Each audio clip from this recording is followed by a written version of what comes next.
Corona खूप वेगाने पसरतो आहे। 1-2 दिवसात अख्खं कुटुंब पॉझिटिव्ह होत आहे। त्या प्रमाणात जास्त मुलांनाही कोरोनाची लागण होती आहे।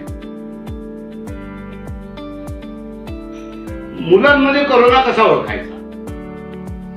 कोरोनाला कोणतेही औषध रोखू शकत नाही किंवा हे औषध दिल्याने कोरोना होणार नाही। कुटुंबातील सर्व मोठ्यांना कोरोना लस मिळाली तरच घरातली मुलं सुरक्षित राहतील। जोपर्यंत मुलांसाठी कोरोनाची लस उपलब्ध होत नाही, 6 महिने वर्षभरात येईलच ती, तोपर्यंत सर्व मुलांना फ्लूची म्हणजे इन्फ्लुएन्झा आणि MMR ची लस तातडीने घ्या। खरं तर ती एरवी घ्यायला हवी होती, पण समाज तेवढा जागरूक नाही। सोबतच SMS खबरदारी घ्या। SMS म्हणजे सामाजिक अंतर, S, मास्क म्हणजे M आणि सॅनिटायझर, हे 3 हत्यारं आहेत। ही फार महत्वाची आहे आणि गर्दी टाळणे। मुलांना गर्दीत नेलं की त्यांना कोरोना होण्याची शक्यता जास्त आहे।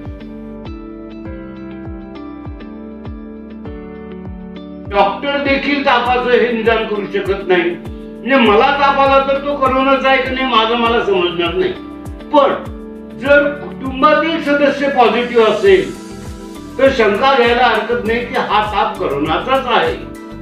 प्रत्येक ताप, सर्दी, खोकला हा कोरोनाचा असू शकतो। असेच माहितीपूर्ण व्हिडिओ पाहण्यासाठी रेडिओ रागिणीच्या YouTube चॅनलला लाईक, शेअर आणि सबस्क्राईब करा।